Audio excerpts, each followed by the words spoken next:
میری آواز آپ لوگوں کو صحیح آ رہی ہے؟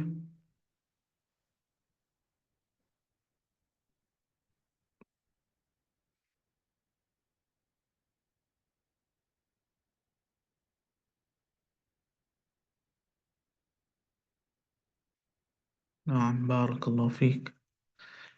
اچھا، میں آپ لوگوں کو نہیں سن سکتا۔ آج کچھ سیٹ اپ ہمارا اس طرح ہے، تو انس بھائی سے میں درخواست کروں گا کہ وہ تلاوت کریں، اور جب تلاوت مکمل کر لیں تو مجھے لکھ کر بتا دیں کہ تلاوت مکمل ہو گئی۔ نعم۔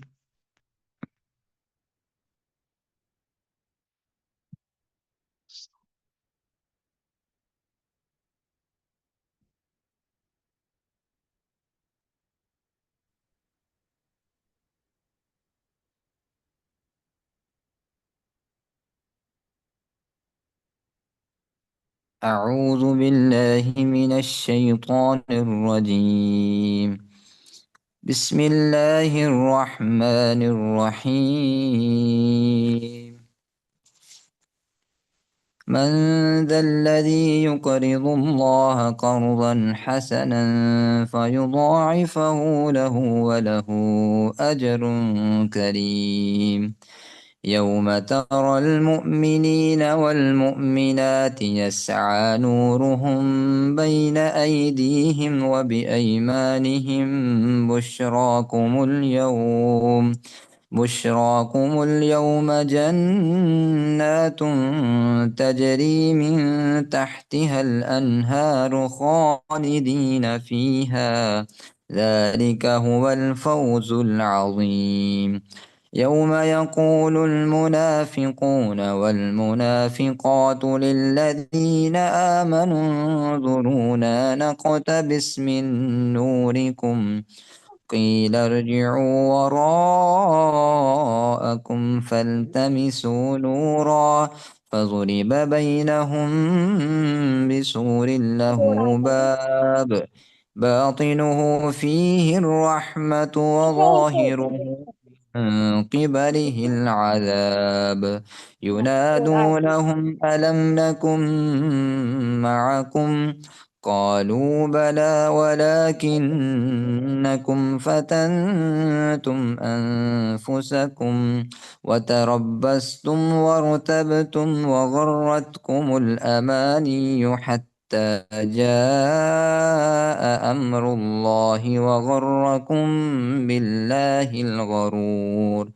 فاليوم لا يؤخذ منكم فدية ولا من الذين كفروا، مأواكم النار هي مولاكم وبئس المصير. ألم يأن للذين آمنوا أن تخشع قلوبهم لذكر الله وما نزل من الحق ولا يكونوا كالذين أوتوا الكتاب من قبل فطال عليهم الأمد فقست قلوبهم وكثير منهم فاسقون. اعلموا أن الله يحيي الأرض بعد موتها قد بينا لكم الآيات لعلكم تعقلون. إن المصدقين والمصدقات وأقرضوا الله قرضا حسنا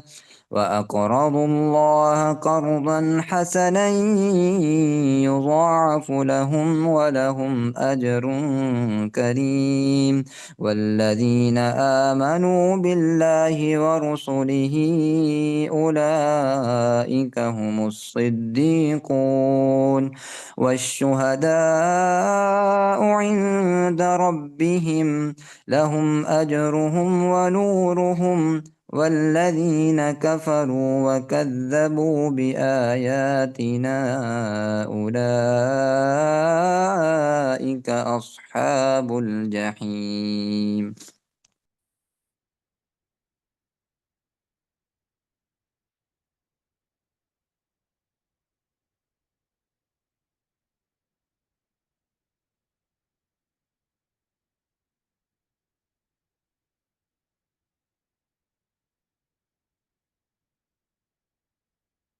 بارك الله فيك. الحمد لله رب العالمين، والصلاة والسلام على رسول الله الأمين نبينا محمد وعلى آله وصحبه الطيبين الطاهرين. أما بعد، سورة الحدید کی چند آیات کی تفسیر گزشتہ سبق میں ہوئی ہے. بقیہ آیات کی تفسیر مکمل کرتے ہیں اللہ تعالیٰ کی توفیق سے.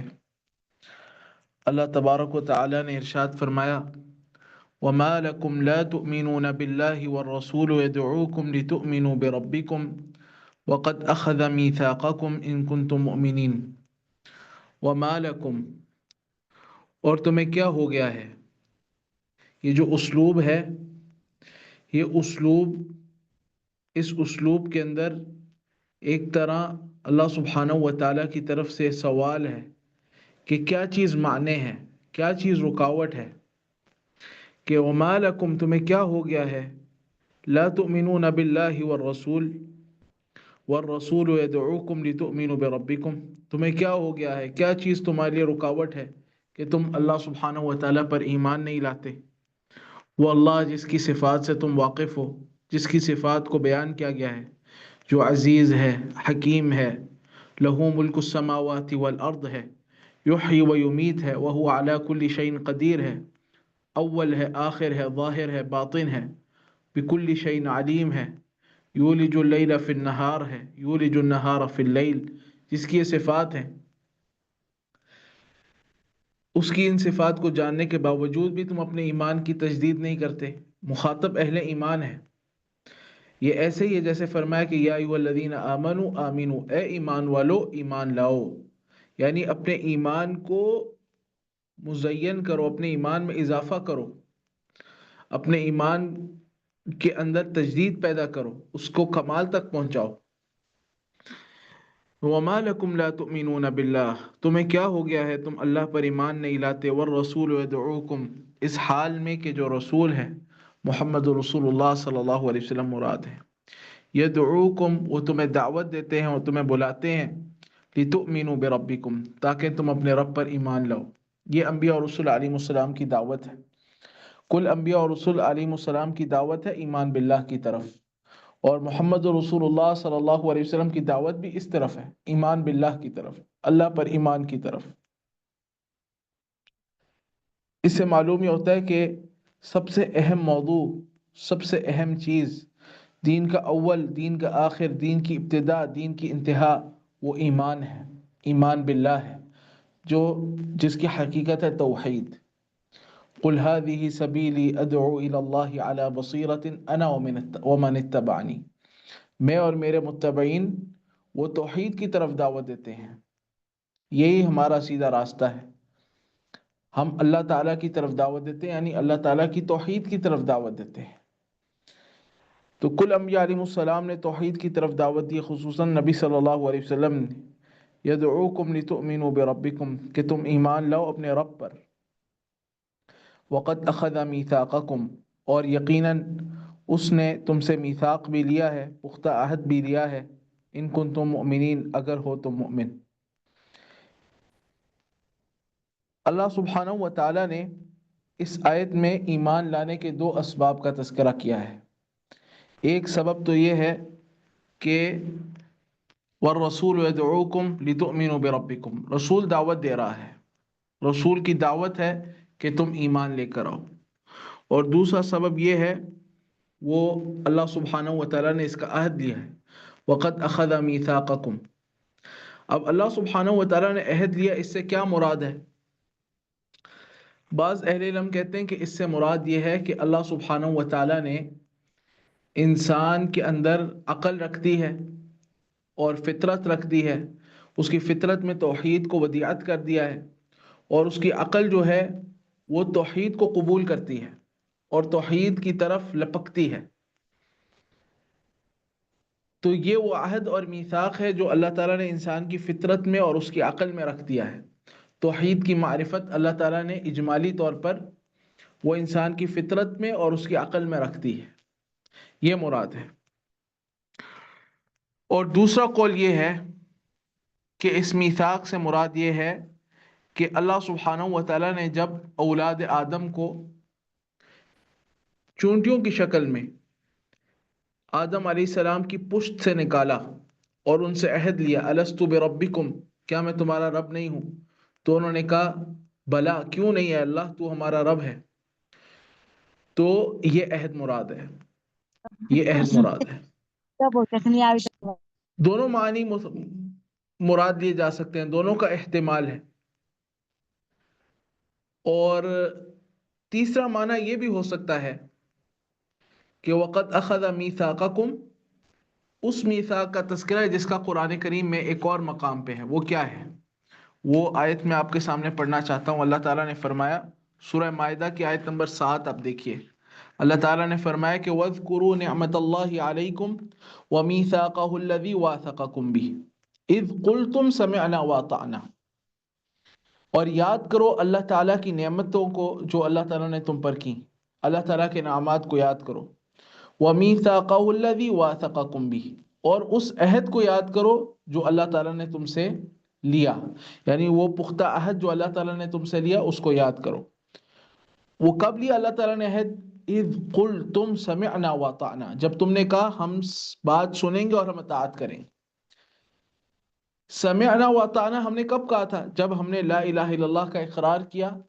جب ایک مسلمان لا الہ الا اللہ کا اقرار کرتا ہے تو وہ کہتا ہے سمعنا واطعنا۔ یہ اقرار، شہادتین کا اقرار، لا الہ الا اللہ کا اقرار، یہ سمعنا واطعنا ہے کہ ہم نے سنا اور ہم نے مانا، یہ اطاعت کا اقرار ہے، یہ عہد ہے۔ لا الہ الا اللہ یہ عہد ہے۔ ایاک نعبد و ایاک نستعین، یہ ہر نماز میں ہم اس عہد کی تجدید کرتے ہیں، یہ عہد کی تجدید ہے۔ اور صبح شام کے اذکار میں کیا ہے؟ اللہم انت ربی لا الہ الا انت خلقتنی وانا عبدک وانا علی عہدک ووعدک ما استطعت۔ وہ کون سا عہد ہے؟ وہ یہی ہے، ایاک نعبد و ایاک نستعین، لا الہ الا اللہ، سمعنا واطعنا، یہ عہد ہے ہمارا اللہ سبحانہ و تعالیٰ سے۔ تو وہی عہد مراد ہے کہ ایمان لانے کے دو اسباب ہیں۔ ایک سبب تو یہ ہے کہ رسول تمہیں ایمان کی طرف دعوت دے رہا ہے، اور دوسرا سبب یہ ہے کہ اللہ تعالیٰ نے تم سے عہد بھی لیا ہے، اس لیے اپنے ایمان کی تجدید کرو، اپنے ایمان کو کامل بناؤ۔ اور پھر نبی کریم صلی اللہ علیہ وسلم، یہ جو وقت اخذ میثاقکم ہے نا، اخذ میں جو ضمیر ہے اس کا مرجع آپ رسول کو بھی بنا سکتے ہیں، تو پھر ترجمہ ہوگا اور یقیناً اس رسول نے تم سے پختہ عہد لیا ہے ایمان کا۔ وہ کون سا عہد ہے؟ وہ بیعت بھی ہو سکتی ہے، جس طرح نبی کریم صلی اللہ علیہ وسلم بیعت لیتے تھے۔ عبادہ بن صامت رضی اللہ عنہ سے مروی ہے، وہ فرماتے ہیں کہ نبی صلی اللہ علیہ وہ فرماتے ہیں کہ بایعنا رسول اللہ صلی اللہ علیہ وسلم علی السمع والطاعة في المنشة والمكره وألا ننازع الأمر أهله وأن نقوم أو نقول بالحق حيث ما كنا لا نخاف في الله لومة لائم۔ نبی صلی اللہ علیہ وسلم نے چند امور پر صحابہ کرام سے بیعت لی۔ وہ کون سے امور تھے؟ ہم سنیں گے اور اطاعت کریں گے، چاہے مشکل معاملہ ہو یا آسان معاملہ ہو، یعنی آسانی ہو تب بھی ہم اطاعت کریں گے، چاہے دشواری ہو تب بھی ہم اطاعت کریں گے۔ اور وَأَلَّا نُنَازِعَ الْأَمْرَ أَهْلَهُ، آپ صلی اللہ علیہ وسلم جس کو ہمارا امیر مقرر کر دیں گے، ہم آپ کے ساتھ اس معاملے میں منازعت نہیں کریں گے، یعنی اس کی اطاعت کریں گے، اس کی امارت کو قبول کریں گے۔ وَأَن نَقُومَ أَوْ نَقُولَ بِالْحَقِّ حَيْثُ مَا كُنَّا، اور ہم حق بات کے ساتھ قائم رہیں گے، حق بات پر ڈٹے رہیں گے، یا ہم حق بات کہیں گے جہاں کہیں بھی ہم ہوں گے۔ لا نخاف فی اللہ لومۃ لائم، اللہ تعالیٰ کے دین کے معاملے میں ہم کسی ملامت کرنے والے کی ملامت کی کوئی پرواہ نہیں کریں گے۔ تو صحیح بخاری کی حدیث ہے، تو یہ بیعت بھی مراد ہو سکتی ہے جو نبی صلی اللہ علیہ وسلم نے دی۔ تو میثاق کو اپنے عموم پہ رکھنا چاہیے۔ جب ایک الفاظ جو ہے وہ کئی معنی کا محتمل ہے تو اس کو اپنے عموم پہ آپ باقی رکھیں، یہی تفسیر کے قواعد کے بھی مطابق ہے۔ پھر یعنی یہ ساری اس میثاق کی صورتیں ہیں۔ ایک صورت یہ ہے جو اللہ تعالیٰ نے فطرت رکھی، ایک صورت یہ اللہ تعالیٰ نے عقل رکھی، ایک صورت یہ ہے کہ ہم نے اسلام کو قبول کر دیا، ہم نے یہ ہمارا اللہ تعالیٰ سے معاہدہ ہے، ایک صورت یہ ہے کہ اللہ تعالیٰ نے عہد الست لیا، وہ اس کی ایک صورت ہے. ایک صورت اس کی یہ ہے کہ نبی کریم صلی اللہ علیہ وسلم نے بیعت لی. تو یہ سارے معنی جو ہیں وہ جمع ہو جاتے ہیں. اس کے بعد فرمایا آیت نمبر 9 میں کہ گزشتہ آیت ہم نے مکمل وقت اخذ میثاقکم ان کنتم مؤمنین، اور اس نے تم سے میثاق بھی لیا ہے، پختہ عہد بھی لیا ہے، اگر ہو تم مؤمن، اگر تم مؤمن ہو. یعنی اگر تم مؤمن ہو تو پھر اپنے ایمان کو تجدید کرو، اپنے ایمان کو کامل بناؤ. یہاں پہ اگر ہم توقف کر کے تھوڑا سا غور کریں، یعنی اگلی آیت کی تفسیر کرنے سے پہلے، کہ ہم اپنے ایمان کو کامل بنانے کی کتنی کوشش کرتے ہیں. عملاً ہم اپنے ایمان کو کامل بنانے کی کتنی کوشش کرتے ہیں. سبحان اللہ. آواز آ رہی ہے آپ کو؟ اور ساتھی بتائیے، آواز آ رہی ہے؟ میرے پاس تو مائک لگا ہوا ہے.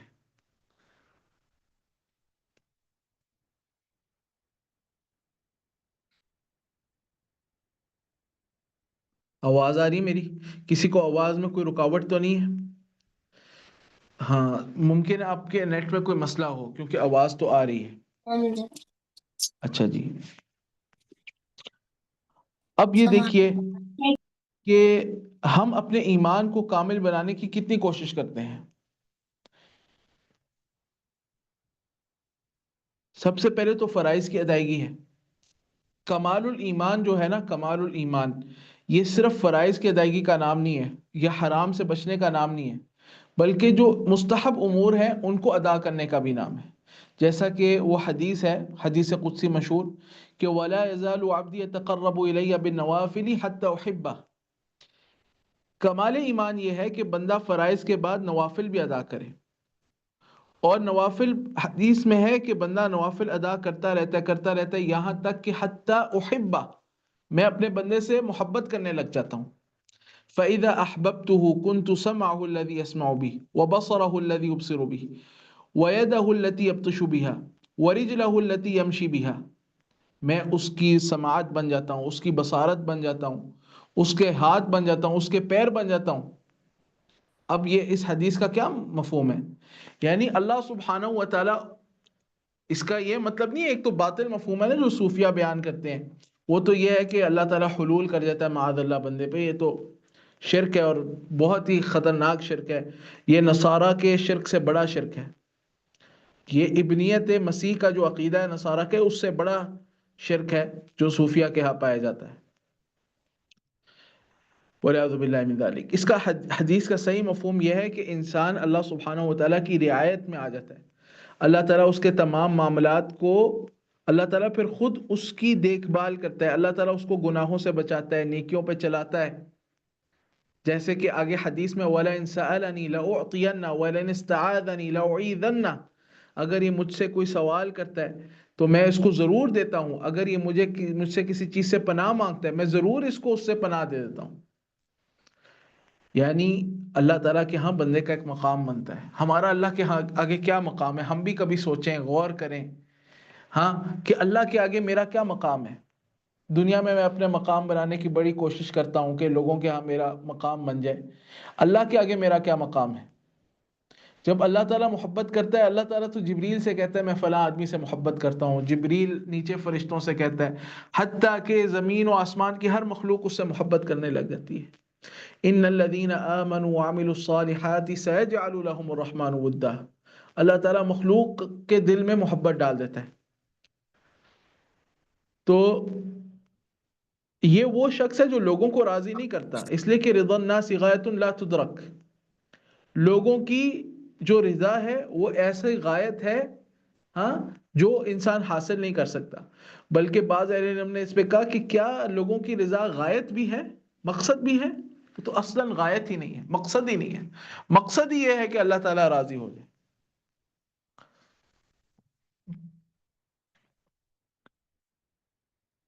اسی طریقے سے اب آپ یہ دیکھیے کہ اللہ سبحانہ و تعالیٰ کے عرش کا سایہ جن لوگوں کو ملے گا ان میں سے ایک آدمی کون ہے؟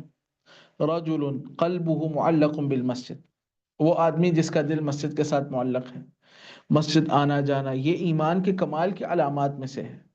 مسجد آ جا رہا ہے، وہاں پہ مسجد کو لزوم المسجد، مسجد کے اندر بیٹھتا ہے، وقت گزارتا ہے، اس کو اچھا لگتا ہے مسجد میں وقت گزارنا.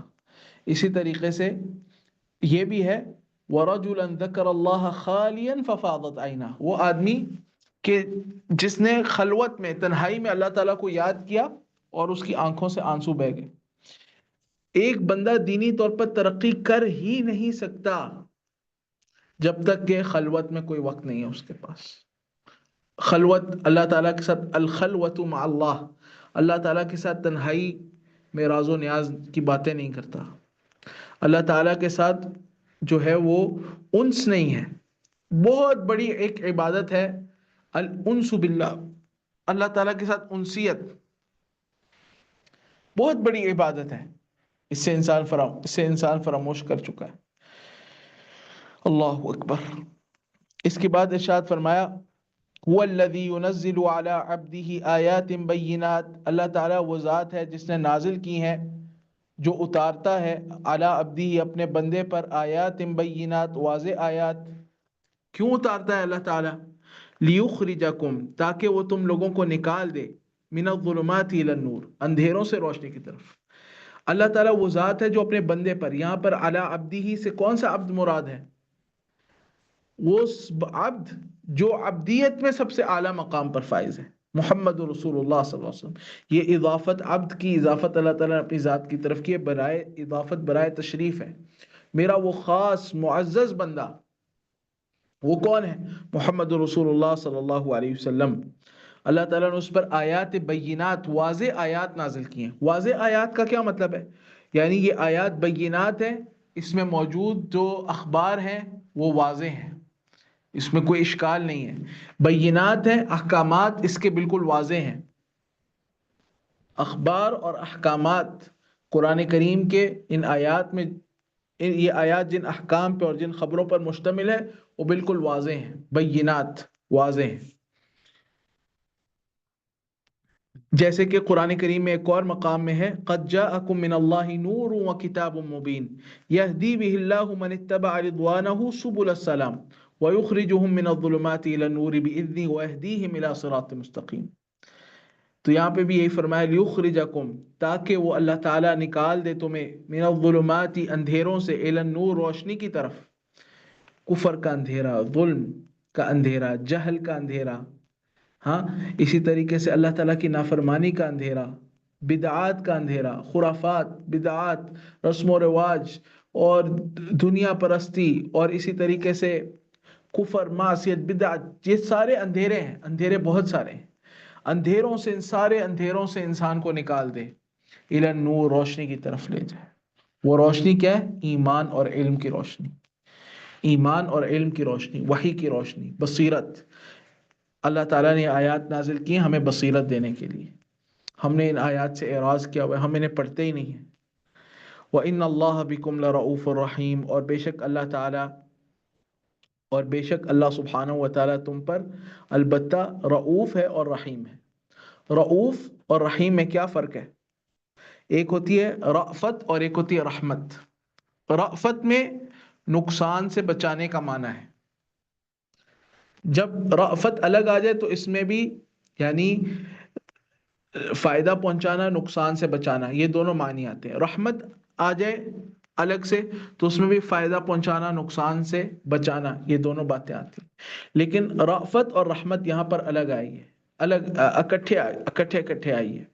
تو رأفت سے مراد یہ ہے کہ اللہ سبحانہ و تعالیٰ ایسی ذات ہے جو تم پر اتنی شفیق ہے کہ تم سے نقصانات کو دور کرنا چاہتی ہے.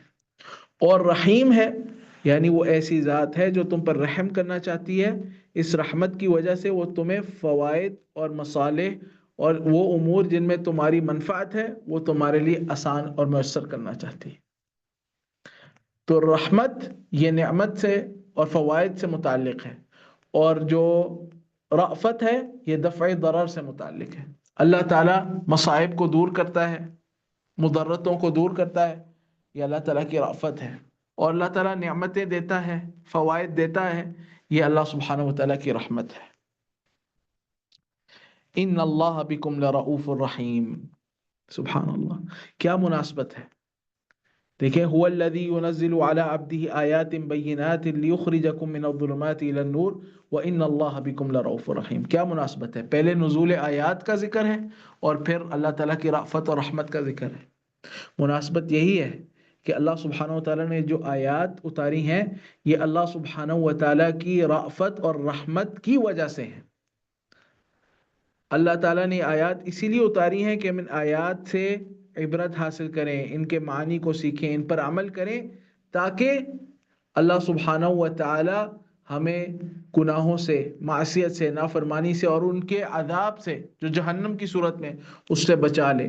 اور اللہ تعالیٰ اطاعت، نیکی، ایمان، علم، تقوی اس کی اللہ تعالیٰ ہمیں دنیا میں توفیق دے تاکہ آخرت میں اللہ سبحانہ و تعالیٰ ہمیں جنت الفردوس میں، جنت میں داخل فرما دے. یہی ہے اس کی مناسبت. اس کے بعد فرمایا وَمَا لَكُمْ، اور تمہیں کیا ہو گیا ہے، اللہ تنفقوا فی سبیل اللہ، کہ تم نہیں خرچ کرتے اللہ کی راہ میں. وَلِلَّهِ مِيرَاثُ السَّمَاوَاتِ وَالْأَرْضِ، حالانکہ اللہ ہی کے لیے ہے میراث السماوات والارض، آسمان و زمین کی میراث اللہ تعالیٰ ہی کے لیے ہے.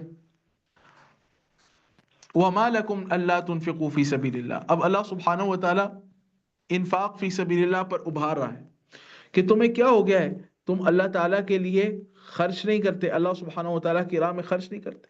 یہ جو فی سبیل اللہ ہے اس کا ایک عام اطلاق اور ایک اس کا خاص اطلاق ہے. اس کا جو عام اطلاق ہے وہ ہر نیکی پر ہوتا ہے، ہر طاعت کے کام پر ہوتا ہے.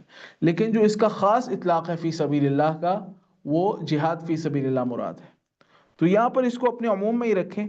وَمَا لَكُمْ، اور تمہیں کیا ہو گیا ہے، اللہ تنفقوا فی سبیل اللہ، کہ تم اللہ کے دین کے کاموں میں، نیکی اور اطاعت کے کاموں میں خرچ نہیں کرتے، اور خصوصاً جہاد پر خرچ نہیں کرتے. اس حال میں کہ وَلِلَّهِ مِيرَاثُ السَّمَاوَاتِ وَالْأَرْضِ، اللہ ہی کے لیے تو میراث ہے آسمانوں کی اور زمین کی. اب یہ جو میراث ہے اصل میں اس ملکیت کو کہتے ہیں جو انسان کے پاس آتی ہے. یعنی دنیا میں جو ہم میراث کا تصور ہے ہمارے ہاں وہ یہ ہے کہ وہ ملکیت جو انسان کے پاس آتی ہے وراثت کے ذریعے، انتقال کے ذریعے. یعنی جو پہلے شخص تھا، مثلا باپ تھا، اس کی وفات ہو گئی تو اس کی جو ملکیت ہے وہ وراثت میں بطور میراث اس کے اولاد میں آ گئی. تو یہ کیا ہے؟ میراث. اس کو کہا جاتا ہے یہ میراث ہے. یعنی چھوڑے ہوئے جو پہلے گزر گیا، ہاں، اس کا کیا ہے؟ ترکہ ہے، اس کا چھوڑی بھی چیز ہے اور ہمیں بطور میراث مل گئی ہے. تو اللہ سبحانہ وتعالیٰ فرما رہے وَلِلَّهِ مِيرَاثُ السَّمَاوَاتِ وَالْأَرْضِ، تم یہ جو دنیا کے اندر تمہارے پاس تھوڑا بہت ملکیت ہے، کچھ نہ کچھ تمہیں اللہ تعالیٰ نے امتحان کے لیے مالک بنایا ہوا ہے، یہ پرماننٹ نہیں ہے، یہ سب دنیا فنا ہو جائے گی. وَلِلَّهِ مِيرَاثُ السَّمَاوَاتِ وَالْأَرْضِ، یہ اللہ تعالیٰ کی ملکیت ہے اصلاً، یہ اصلاً اللہ تعالیٰ کی ملکیت ہے اور یہ اللہ ہی کے پاس چلی جانی ہے. دنیا میں تم پھر کیوں خرچ نہیں کرتے اس میں سے؟ جب یہ تمہاری ہے ہی نہیں تو اس میں سے خرچ کر دو تاکہ اجر بھی پالو. اس کے بعد اللہ سبحانہ و تعالیٰ نے ارشاد فرمایا کہ لا یستوی منکم، نہیں ہے برابر تم میں سے، من انفق من قبل الفتح وقاتل، جنہوں نے انفاق کیا فتح مکہ سے پہلے. فتح سے مراد فتح مکہ لیں. وقاتل، اور قتال کیا، یہ برابر نہیں ہے. یعنی کن کے برابر نہیں ہے؟ پوری عبارت جو ہے وہ جو سیاق سے واضح ہوتی ہے وہ یہ ہے کہ انفق من قبل الفتح وقاتل لا يستوي منكم من انفق من قبل الفتح وقاتل ومن انفق من بعد الفتح وقاتل، کہ تم میں سے وہ برابر نہیں ہے جنہوں نے انفاق کیا اور قتال کیا فتح مکہ سے پہلے ان لوگوں کے جنہوں نے انفاق کیا اور قتال کیا فتح مکہ کے بعد. گویا کہ اللہ سبحانہ و تعالیٰ نے صحابہ کرام میں ایک ان کے مقام اور مراتب میں ایک فرق کیا ہے کہ فتح مکہ سے پہلے پہلے مسلمان ہونے والے لوگ، مہاجرین، انصار، یہ لوگ، ان لوگوں کی فضیلت اور مقام زیادہ ہے کیونکہ سابقون ہیں. والسابقون الاولون من المہاجرین والانصار. اور پھر فتح مکہ کے بعد جو لوگ اسلام لائے اور پھر انہوں نے انفاق کیا اور پھر قتال کیا، یہ لوگ، تو یہ لوگ برابر نہیں ہو سکتے، کیونکہ فتح مکہ کے بعد پھر ہجرت نہیں تھی۔ آپ صلی اللہ علیہ وسلم نے فرما دیا کہ لا ہجرت بعد الفتح، اب فتح مکہ کے بعد ہجرت مدینہ نہیں ہے، ہجرت مدینہ نہیں ہے، تو یعنی وہ اس ثواب سے محروم رہ گئے، ہجرت کا ثواب نہیں ملا۔ انفاق و قتال تو کیا لیکن ہجرت کا ثواب نہیں ملا، لہٰذا ان لوگوں کو مہاجرین اور ہجرت اور پھر انصار، نصرت، ہجرت اور نصرت، ان دونوں کا جو ثواب ہے وہ ان کا زیادہ ہے۔ نعم۔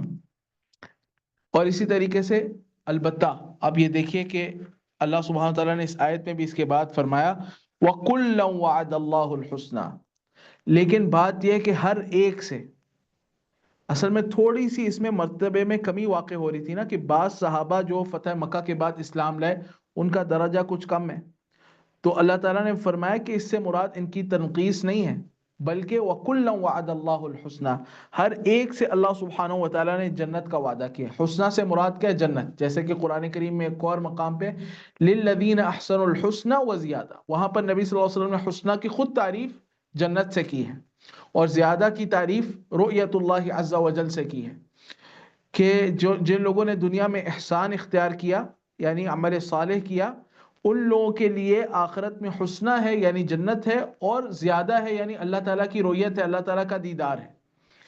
تو یہاں پر بھی وَكُلًّا وَعَدَ اللَّهُ الْحُسْنَى سے مراد کیا ہے؟ جنت، ہر ایک سے اللہ سبحانہ و تعالیٰ نے جنت کا وعدہ کیا ہے۔ وَاللَّهُ بِمَا تَعْمَلُونَ خَبِيرٌ، اور اللہ سبحانہ و تعالیٰ بما تعملون، اس کو جو تم عمل کر رہے ہو، خبیر، خوب باخبر ہے اس سے، خوب اس کو جانتا ہے۔ نبی کریم صلی اللہ علیہ وسلم نے صحابہ کرام میں سے ہر ایک کے متعلق یہی کہا کہ لا تصبوا اصحابی فلو ان احدکم انفق مثل احد ذهبا ما بلغ مد احدهم ولا نصیفہ، کہ اگر تم میں سے کوئی ایک میرے صحابہ کو برا بلا مت کہو، صحیح بخاری کی روایت ہے، میرے صحابہ کو برا بلا مت کہو، اگر تم میں سے کوئی ایک احد کے برابر بھی سونا خرچ کرے تو میرے صحابی کے، ہاں کیا کہتے ہیں، مٹھی بھر کے اگر وہ کچھ اللہ تعالیٰ کی راہ میں خرچ کرے اس کے برابر نہیں ہو سکتا۔ یعنی ایک صحابی مٹھی بھر کے کچھ خرچ کرے، ہاں، اور بعد میں آنے والے لوگ وہ احد پہاڑ جتنا سونا خرچ کریں، وہ اس کے برابر نہیں ہو سکتا، سبحان اللہ۔ بلکہ یعنی آدھا مد یعنی کہ دو ہتھیلیاں ملائیں تو ایک مد بنتا ہے، اور ایک ہتھیلی ہو تو ایک مد، آدھا مد، تو آدھا مد بھی اگر کوئی صحابی خرچ کرے اس کے برابر بھی نہیں ہو سکتا، سبحان اللہ۔ اس کے بعد ارشاد فرمایا کہ من ذا الذی یقرض اللہ قرضا حسنا، پھر انفاق کی طرف ترغیب ہے، کون ہے جو اللہ تعالیٰ کو قرض دے، قرض حسنا، بہترین قرض، اچھا قرض، فیضاعفہ لہ، تو اللہ تعالیٰ اس کے لیے اس کو کئی گنا کر دے، اس کو بڑھا دے، وَلَهُ أَجْرٌ کریم، اور اس کے لیے ہے اجر کریم، یعنی اللہ تعالیٰ کے لیے ہے، اللہ تعالیٰ ہی دینے والا ہے، اجر کریم، باعزت اجر، باعزت اجر۔ تو من ذا الذی یقرض اللہ قرضا حسنا، کون ہے جو اللہ سبحانہ و تعالیٰ کو قرض حسنا دے، یعنی کون ہے جو اللہ سبحانہ و تعالیٰ کے راستے میں خرچ کرے، انفاق فی سبیل اللہ کرے۔ انفاق فی سبیل اللہ اپنے عموم پر ہے، اور اس سے مراد جہاد فی سبیل اللہ بالخصوص ہے۔ کون ہے جو خرچ کرے؟ اس لیے کہ اللہ سبحانہ و تعالیٰ نے مال تو ہم سے لے لیا ہے، اللہ تعالیٰ نے مال اور جان کا سودا کیا ہے، ہر اہل ایمان نے اپنا مال اور اپنا جان اللہ تعالیٰ کو بیچ دیا ہے، اور ہم نے جنت جو ہے وہ خریدی ہے، جیسے کہ قرآن کریم میں فرمایا کہ ان اللہ اشترى من المؤمنین انفسهم واموالهم بان لهم الجنہ، بے شک اللہ تعالیٰ نے اہل ایمان سے ان کا مال لے لیا ہے اور ان کی جان لے لی ہے، خرید لی ہے، کس کے عوض میں؟ جنت کے عوض۔ یعنی کہ اللہ سبحانہ و تعالیٰ نے جنت کو تیار کیا، ٹھیک ہے، اور اللہ تعالیٰ نے ہمیں دنیا میں مال بھی دی اور جان بھی دی۔ اللہ تعالیٰ نے کہا کہ دیکھو اگر تم یہ جنت کا سودا کرنا چاہتے ہو، جنت لینا چاہتے ہو، یہ میرا سودا ہے، الا ان سلعۃ اللہ غالیہ، اللہ کا سودا بہت قیمتی ہے، اگر تم یہ سودا لینا چاہتے ہو، یہ جنت خریدنا چاہتے ہو، تو تمہیں جان دینی پڑے گی، تمہیں اپنا مال دینا پڑے گا۔ ہم نے اپنی جان بھی اللہ کے لیے دی اور اپنا مال بھی اللہ کے دیا، کہ اللہ تیری جان، میری جان بھی تیرے لیے حاضر ہے اور میرا مال بھی تیرے لیے حاضر ہے. یہ میں بندہ ہوں تیرا.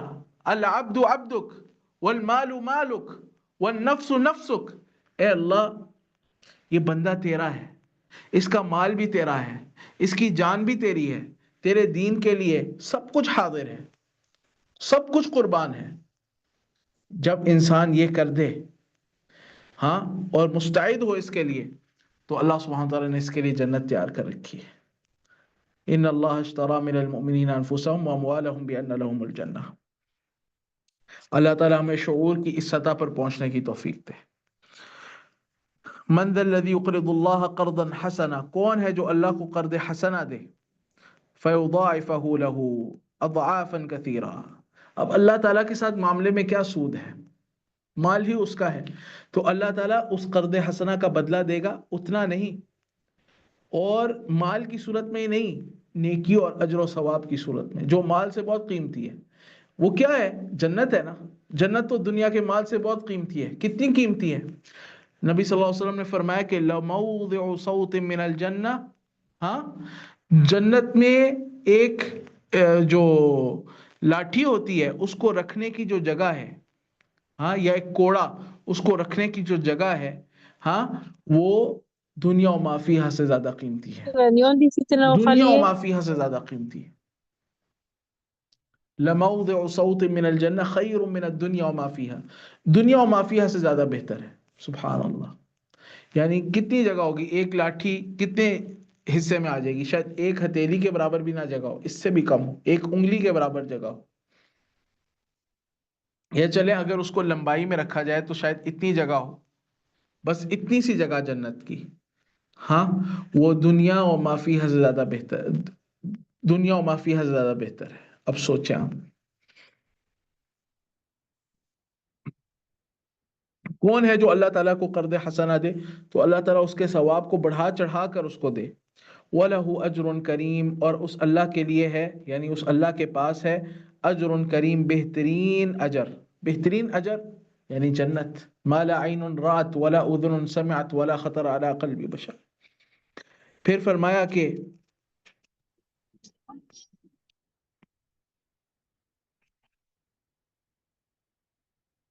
اگلی آیت میں یوم تری المؤمنین والمؤمنات، جس دن تو دیکھے گا، یوم جس دن، ترا اے مخاطب قرآن، اے قرآن پڑھنے والے، قرآن سننے والے، تو دیکھے گا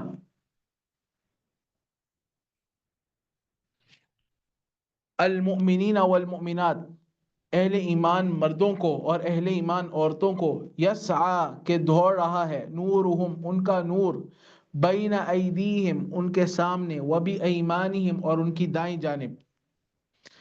یعنی میدان محشر کا دن ہے. اب میدان محشر کا تذکرہ ہے، اللہ تعالیٰ آخرت کا تذکرہ کر رہا ہے. اس دن اے قرآن پڑھنے والے، ہر شخص جو قرآن کا مخاطب ہے، اور ہر شخص دیکھے گا اپنی انہی آنکھوں سے، کیا دیکھے گا؟ کہ اس دن اندھیرا چھا گیا. اذا الشمس کورت، اللہ تعالیٰ سورج کو لپیٹ دے گا. یہ جو چاند ہے بے نور ہو جائے گا، جیسے فرمایا وخسفت القمر، چاند جو ہے بے نور ہو جائے گا. اور اسی طریقے سے جو ستارے ہیں وہ گرا دیے جائیں گے.